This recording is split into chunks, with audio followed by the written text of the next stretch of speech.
Salut à tous, c'est Steven et on se retrouve aujourd'hui pour mon test de l'Apple Watch série 2, donc la seconde génération de la montre connectée d'Apple. Cette nouvelle version sort 1 an et demi après la première génération qui était déjà à l'époque un modèle plutôt convaincant même s'il avait quand même certaines lacunes assez importantes. Là cet Apple Watch 2 arrive avec un GPS intégré, un processeur 2 fois plus puissant, une vraie étanchéité, tout ça pour un prix qui ne change pas donc ça a l'air franchement intéressant sur le papier et on va découvrir dans ce test ensemble ce que ça vaut en utilisation réelle. C'est parti.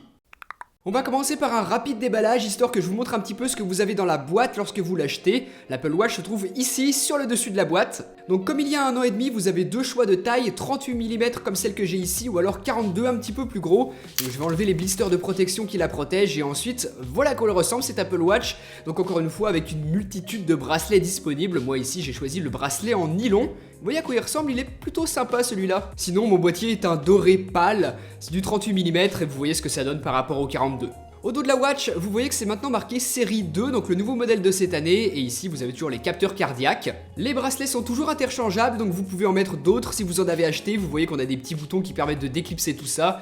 On a deux micros, deux haut-parleurs. Voilà, elle est vraiment classe comme ça, encore une fois, un look vraiment réussi. Pour le reste du contenu de la boîte, cette année, surprise, Apple nous fournit un adaptateur secteur pour qu'on puisse recharger notre Apple Watch, donc ils sont suffisamment radins pour qu'on puisse le noter, et sinon on va retrouver le câble qui nous sert à recharger notre Apple Watch. Donc cette année on est sur un câble beaucoup plus court que l'année passée, c'est un câble d'1 mètre, ça c'est bien, il sera bien plus pratique que le câble de 2 mètres de la première génération. Donc au niveau du design, aucun changement majeur par rapport à la première édition. L'aspect reste le même, les dimensions sont strictement identiques, sauf que cet Apple Watch 2 pèse 70 grammes, soit 20 de plus que la première génération, la faute à une batterie plus grosse. Sur ce nouveau modèle, on retrouve également un micro supplémentaire, et sinon, les deux boutons restent exactement aux mêmes endroits que ce qu'on avait sur la première génération. Donc voilà, d'aspect extérieur, vous ferez pas la différence entre la 1 et la 2, à moins d'avoir vraiment l'œil au bon endroit. En ce qui concerne l'écran, on est toujours sur de l'OLED, et la résolution reste inchangée, que ce soit sur le boîtier 42 mm ou sur le plus petit de 38 mm. En revanche, la luminosité est beaucoup plus forte sur cette seconde génération puisqu'on passe de 450 nits à 1000 nits sur ce nouveau modèle. Apple assure qu'on voit très bien l'écran en toutes conditions, mais moi personnellement, déjà sur la première génération, j'avais absolument aucun souci là-dessus, même en plein soleil. L'écran m'a toujours été très bien visible, j'ai vraiment eu aucun problème à ce niveau-là. Donc c'est pas une amélioration spectaculaire franchement, mais bon, c'est toujours bien de l'avoir, c'est là, on va pas cracher dessus, surtout que ça impacte pas du tout sur l'autonomie de la montre. Je vous en parlais tout à l'heure, Apple a ajouté un second micro pour permettre une meilleure captation de notre voix lorsqu'on utilise Siri, l'assistant vocal, ou alors lorsqu'on répond à un appel par exemple. Dans la pratique, franchement, j'ai vu la différence. Par exemple, en étant dans la voiture et en répondant à un message en utilisant Siri, il est beaucoup plus précis, il fonctionne beaucoup mieux que ce que j'avais sur la première génération d'Apple Watch où il avait parfois un petit peu de mal avec tous les bruits ambiants, les bruits du moteur, tout ça. Parfois Siri avait un peu de mal à bien comprendre, mais là sur cette seconde génération, ça fonctionne parfaitement, donc ça c'est plutôt une bonne nouvelle. C'était un gros manque sur la première génération, là l'Apple Watch 2 est désormais équipé d'un GPS intégré. Ça signifie que vous pourrez par exemple partir faire du vélo ou courir sans votre iPhone. L'Apple Watch sera toujours capable de vous proposer un relevé en direct de votre dépense calorique ou alors du nombre de minutes d'entraînement que vous retrouvez également ici dans l'application dédiée et détaillée en fonction des heures de la journée. Mais grâce au GPS intégré, elle sera capable de calculer précisément la distance parcourue, la vitesse moyenne ou encore de vous proposer un tracé du parcours effectué une fois celui-ci terminé. Vous le retrouvez ici, vous pouvez zoomer dessus pour regarder bien en détail le parcours que vous avez fait et vous voyez qu'il y a plusieurs couleurs qui indiquent les variations de vitesse de votre course ici par exemple. L'Apple Watch première génération, elle, était déjà capable de faire des relevés de votre activité, mais ceux de la seconde génération seront plus précis et plus complets grâce au GPS. En plus du tracé, on a également le dénivelé, ce qui ne sera pas possible de mesurer avec la première génération d'Apple Watch. Donc voilà, de retour de sport, vous avez accès à toutes les données sur votre iPhone et pendant votre séance, vous pouvez aussi les avoir sur la montre, donc soit grâce au cadran qui vous indique certaines informations, soit en vous rendant directement dans l'application activité sur votre Apple Watch et vous voyez tout le détail de votre activité sportive en fonction des heures de la journée. Donc c'est pas aussi complet que l'application iPhone, vous pouvez par exemple pas avoir accès au tracé, mais vous avez quand même l'essentiel. Donc voilà, grâce à son GPS intégré, cette seconde génération d'Apple Watch est beaucoup plus indépendante que ce que pouvait l'être la première génération. Mais bon, ça n'empêche pas que pour pas mal de choses, elle a toujours besoin de fonctionner avec l'iPhone en parallèle.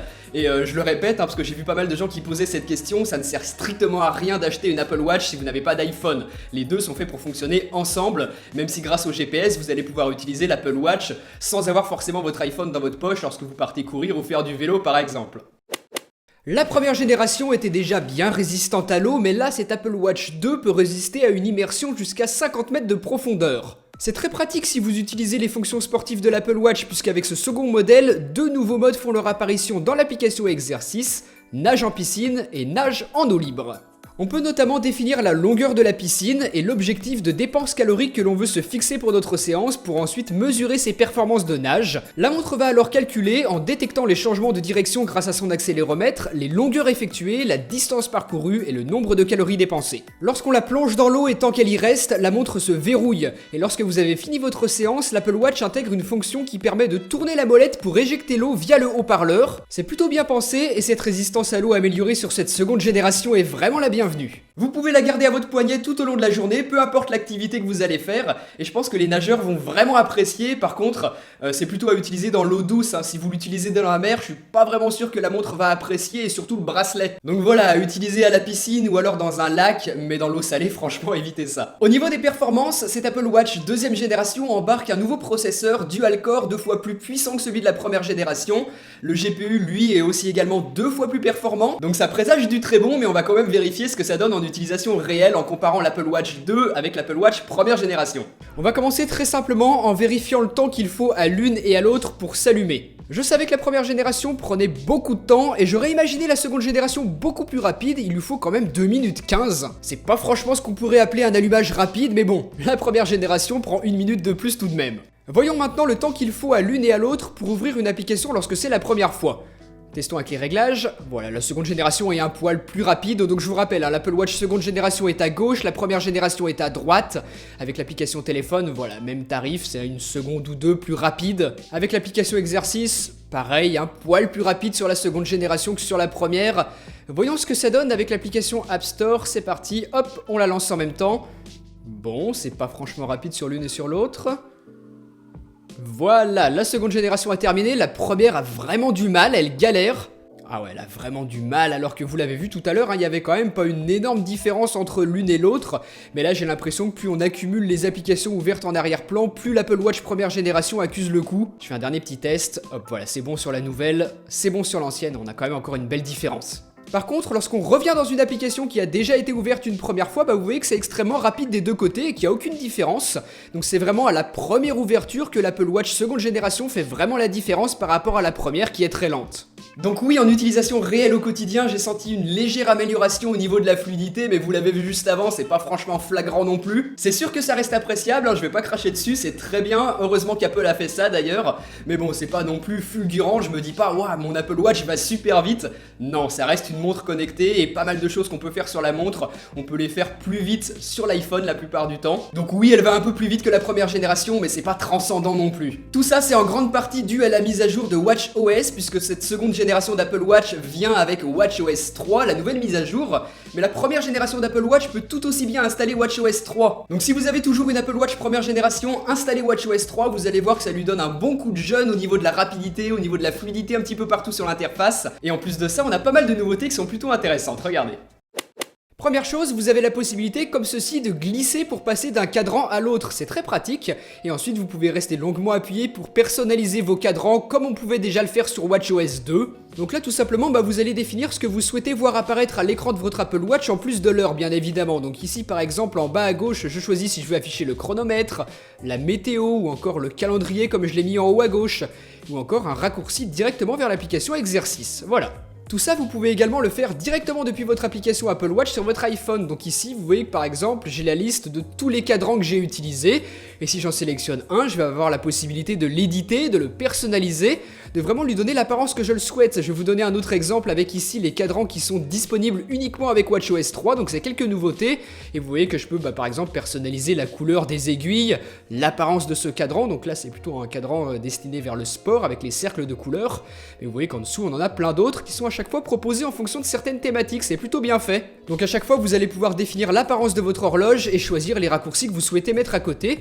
Et ensuite, autre nouveauté très pratique, ça se trouve ici et c'est ce qu'on appelle le dock. Vous avez ici les applications du dock.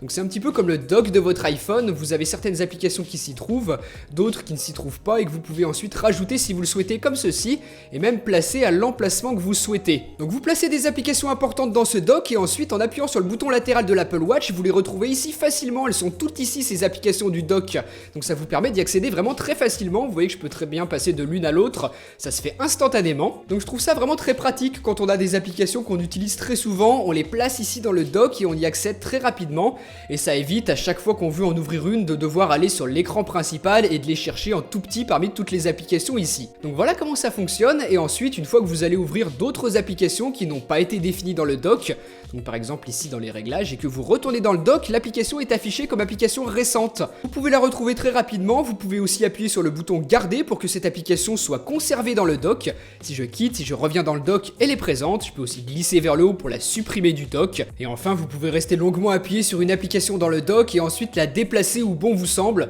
Ça vous permet de les organiser sans forcément passer par l'application depuis votre iPhone. WatchOS 3 propose également une nouvelle fonction en restant longuement appuyé ici, ce sont les appels d'urgence. Donc ça va vous permettre, si vous êtes un peu en galère, que vous n'avez pas votre iPhone sous la main, de lancer un appel d'urgence et d'ensuite utiliser les micros de la Watch pour passer votre coup de fil pour appeler les services de secours. On a aussi des nouvelles applications, celle qui permet de relever notre rythme cardiaque. On a également l'application Home pour tous nos objets connectés avec HomeKit. On retrouvera aussi les rappels et enfin cette application ici qui nous permet de faire des exercices respiratoires, donc basés sur notre inspiration et notre expiration. Donc si vous faites des séances de relaxation, du yoga ou ce genre de choses, ça peut être intéressant, pourquoi pas.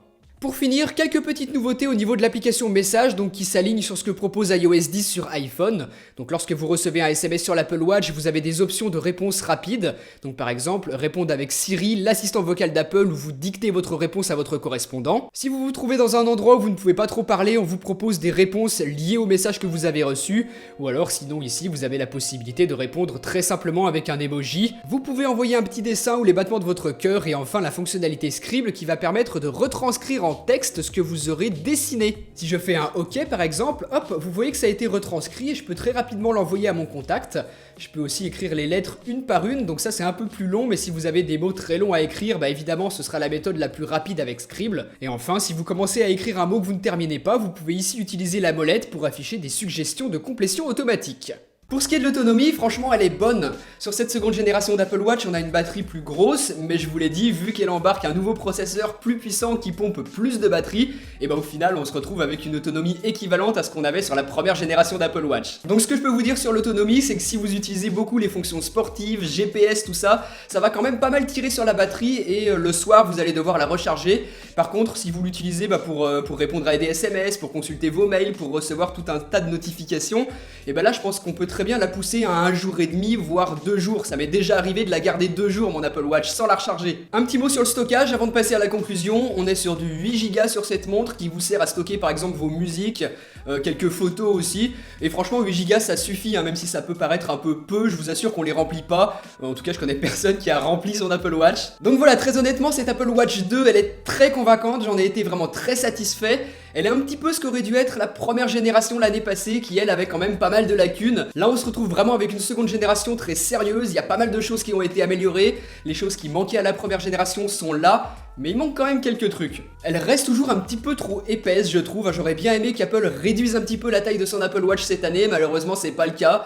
Bon c'est pas non plus encombrant, c'est pas non plus quelque chose de lourd au poignet, mais voilà, on connaît Apple et son culte de la finesse, j'aurais bien aimé qu'il la fasse un peu plus fine, mais bon. Voilà, tant pis, c'est comme ça, et sinon elle n'a pas non plus de connectivité 4G, donc si vous partez courir avec par exemple, ou faire du vélo et que vous n'emportez pas forcément votre iPhone avec vous, vous ne pourrez pas du tout avoir d'accès à internet, vous ne recevrez pas vos notifications sur la montre, tout ce genre de choses qui est lié justement à la connexion internet. Donc voilà, finalement génération 2 très sérieuse, Apple a fait une très bonne montre connectée, et sa seule véritable concurrente, j'ai envie de dire, ce serait la Samsung Gear S3 qui est sortie là il y a quelques temps. Elle embarque par exemple une connectivité 4G en plus d'être très convaincante sur tous les autres aspects, donc voilà, je pense qu'aujourd'hui chez Apple ou chez Samsung, c'est là qu'il faut se tourner si vous voulez une montre connectée. Les autres marques pour moi sont assez loin derrière. Voilà, donc je le redis, très bonne génération, Apple a amélioré ce qu'il fallait améliorer. Je pense que ça peut être intéressant pour vous de prendre cette seconde génération si vous faites pas mal de natation et que vous voulez mesurer vos performances, ou alors si vous faites beaucoup de courses et que vous n'avez pas déjà un bracelet connecté qui fait tout un tas de mesures. puisque là le GPS intégré pourra vous aider à ce niveau-là pour un peu traquer votre parcours et tout ce qui va autour. Sinon la première génération que j'ai moi et que je vous ai montré en la comparant à la seconde génération que j'ai ici, elle fait encore aujourd'hui très bien son boulot, hein. Elle est quasiment étanche, vous allez pouvoir vous laver les mains avec sans souci, prendre votre douche sans que ça pose aucun problème sur la montre, et elle bénéficie aussi de WatchOS 3, donc qui améliore grandement la fluidité. Donc voilà, vous pouvez par exemple acheter cette ancienne génération d'occasion si vous le pouvez, hein. Elle a encore tout à fait sa place aujourd'hui en 2016. Sinon Apple propose encore une autre solution, ils l'ont appelée Apple Watch série 1. Donc c'est pas la même que l'ancienne génération, hein. C'est une série 1 qui sort cette année, qui a le même processeur que la série 2, mais qui n'a pas l'étanchéité et qui n'a pas le GPS intégré. Elle coûte 100 € de moins que la série 2 et elle peut vous intéresser si vous faites pas de course, si vous faites pas de natation et que vous vous servez plutôt de votre montre connectée, surtout pour recevoir des notifications et interagir avec. Moi pour tout vous dire, cette Apple Watch série 2, hein, elle est pas pour moi, je vais rester sur mon ancienne génération d'Apple Watch qui fait très bien le boulot pour l'utilisation que j'en ai. Je vais rester avec celle de l'année dernière, elle me convient très bien, je fais pas de natation, j'ai pas forcément besoin d'un GPS quand je vais courir de temps en temps. Voilà, j'ai déjà les relevés sportifs qui sont assez précis pour ce que je fais, moi ça me va. En plus de ça, je vous l'ai montré, WatchOS 3 la rend suffisamment fluide. Donc au final, voilà ce que je peux vous en dire. Si vous avez déjà la première génération, vous pouvez très bien rester sur celle-ci, hein, elle a encore sa place aujourd'hui. Sinon, si vous n'avez pas d'Apple Watch et que vous avez envie d'y passer, vous pouvez prendre la première génération d'occasion par exemple, ou alors prendre l'Apple Watch série 1 qui a un nouveau processeur plus puissant, le même que la série 2 qui elle est étanche totalement, certifiée par Apple, et qui en plus de ça embarque un GPS intégré, donc celle-ci plutôt à vous conseiller si vous faites de la course ou de la natation. Voilà, sinon ça reste une Apple Watch, ça reste une montre connectée, et comme toutes les montres connectées, c'est bien sympa quand on l'a, mais c'est loin d'être indispensable. C'est plutôt un bel accessoire qu'on est super content d'avoir et d'utiliser quand on l'a. Par exemple, si on vous fait cadeau d'une Apple Watch, franchement vous allez adorer, c'est sûr, mais sinon il n'y a absolument pas de nécessité d'en acheter une, et c'est d'ailleurs un petit peu la définition d'un bel accessoire finalement. Donc voilà, si elle vous a convaincu, si vous avez les moyens aussi évidemment, allez-y, c'est une super montre connectée évidemment si c'est ce genre de choses que vous aimez. Tous les prix pour les différents modèles sont juste en dessous dans la description de la vidéo, vous allez voir qu'il y a pas mal de subtilités là-dessus puisqu'on a maintenant 3 choix, l'Apple Watch d'ancienne génération, l'Apple Watch série 1 ou alors la série 2 que j'ai testé ici. Voilà, j'espère que ce test vous aura plu, pensez à laisser un petit pouce en l'air si vous avez aimé ça, et sinon si vous avez des questions, des remarques à faire, n'hésitez pas, les commentaires sont faits pour ça, et vous pouvez aussi m'en parler sur les réseaux sociaux, les liens sont aussi dans la description de la vidéo, et puis moi je vous dis à très bientôt pour une prochaine, on se retrouvera notamment pour le test de l'iPhone 7. Allez, salut!